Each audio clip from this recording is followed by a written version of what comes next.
Grabe karon ang health karon murag dili naman anghid ang sakit. Like for example, like I am diagnosed with hypertension already. I have Actually, you maintenance. read about it. People just dying out of nowhere. Like, Lagi. kalit lang mga batanon, mga matay. Mo So, niya sometimes nga maka-feel bitaw ko nga must be lifestyle also. kanang nakabasa lang ko sa news like somebody took their own lives. I would say nga that's so sad nga wala na lang yun naka-reach out nila baka having them to realize that life is beautiful. There are people paying and trying to live live a day or two more To and extend their life. to extend prolong. their And life. there are some who just here you are kill na themselves. 20 plus years old nga tungod lang nga gibuwagan sa uyab. It's so sad. Sad kayo. It's complicated man sa jud ang utok ba? Because The I think mental. it depends on personality, upbringing, how people cope. So mental health, no? different challenges. Grabe. Ikaw, do you battle with that kuan sa mental nimo nga I think kuan? everyone goes through something, especially kanang anxiety, dealing with uncertainties. Because in this life, di man jud matagan. We can't predict what happens. So there's a lot to be worried about actually. Grabe sa to katong COVID, no? Katong pandemic. It that plays pandemic. grabe to sa tong mind. Cebu in particular, the pandemic plus Typhoon Odette 2021. So it's like double. We were whammy. We were hit hard. Grabe ang Cebu atong ko. Grabe naman sa after pandemic igo pagitag bagyo and it was December. Yeah. It was the most That was December 16, I remember. Quiet kito December 6. Yeah. Electricity came back 6 weeks later ba to or 2 Amo months? January 30. Yeah. Pero I think these are tests maybe thrown at us to allow us to grow, realize, cope, and allows us to welcome these challenges and in a way mo level up ta diha through these difficulties. Akong gibiliban nimo sir ba. I know your industry. I know how big you are in this country and you still have time to do this. Well, karon because of the holidays. Holidays. Actually, this is the first time I've shot an episode for this year. I haven't shot in maybe 3 months or so. So it's been a while. So karon nakakawat ko oras kay Holy Week karon. So yeah, this is like an outlet, a side hobby for me. So have you had your brother as your guest already or wala? Wala. I doubt he would. He's very private also. Private kita siya, no? I doubt. Maybe we'd have our own sa private library lang itago or sa balay lang private na episode. We could do it. So close mo si mong brother? I would say so. There's a healthy mutual respect we have. Because also I see also in our time right now, I would normally hear and see siblings and family fight. No, as in really fight. Na uban gani nga would go to court na. Kanang grabe na gid kayo ba? Ugly. Ugly na gid kayo and I think it's nasty. important in those instances that we set our egos aside. But that's very hard because human nature kicks in. Siyempre, ambitions, greed, power, mao man jud na ang maglabaw. Kinsay matuman, kinsay maynglaki.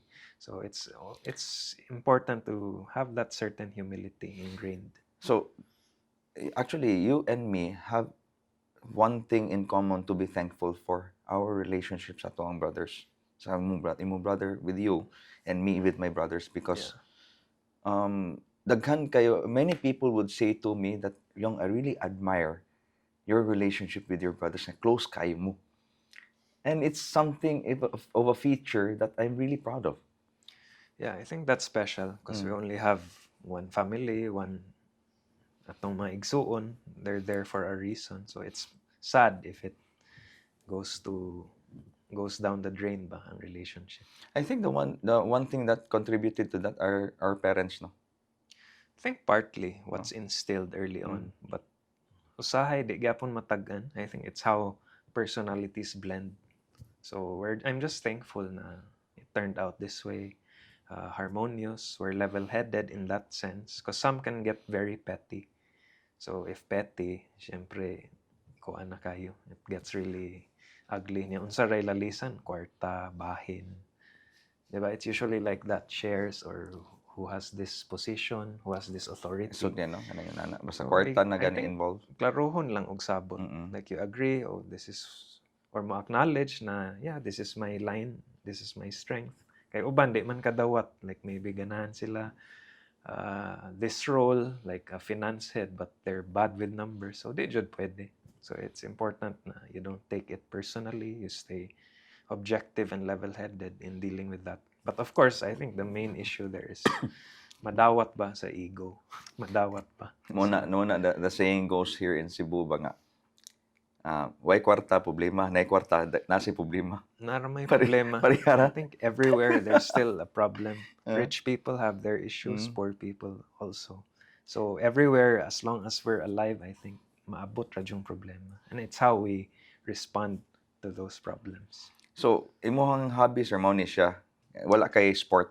Well, I do boxing.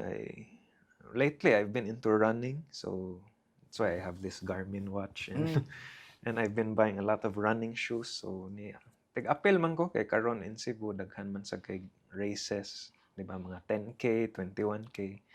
Well, I've only joined 16K at most, but 16. maybe eventually I'll join a full marathon. But slowly, and just to, improve my lifestyle, improve my heart rate, keep my weight in check. So, kana imuha mo na imo sport. For me, I do badminton. I used to do tennis, but lately karon it's just more on boxing and running. Boxing na home service, dili na katong spar, di ganan. Wala mo may problema looking at your bone structure kamo ni Sir Martin nga manipis man mo. wala may ni take on sa the great Martin Guho. Yeah. No? I Idol used kita to na ko be siya. big, mas liwat man ko sa akong papa, Really? genetically.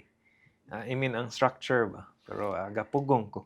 Parihat na sir kami, sir. My dad, when he went back in 2019, he was naanya tanan diabetic, triglyceride, kanang tanan high kanang blood, mga- everything, because he weighs 300 pounds one time. Abot yun like 300. Na 300 to siya one time.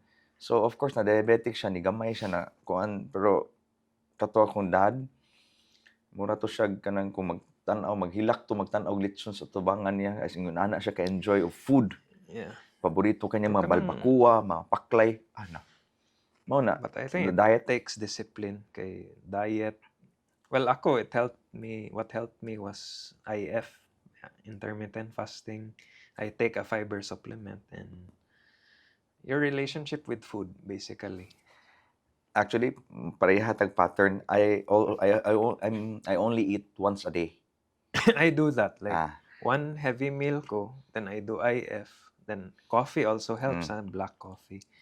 And I try to keep active. Lessen carbs, lessen fried, but usay di malikay. pero nakabantay ko sir, wala na basta when you reach a certain age ba, imong metabolism, like for example ako karon, I'm IF lagi pero wala na mo work Ni Kasi plateau. na plato niya na hinihinig progress kot ba nga padako na ba diha na dapit na kulo. Pero but in my case po sir, I don't eat to get full. So mukaon ko dapat I only eat once a day. I don't eat to get full. Dapat ang akong kanon lami.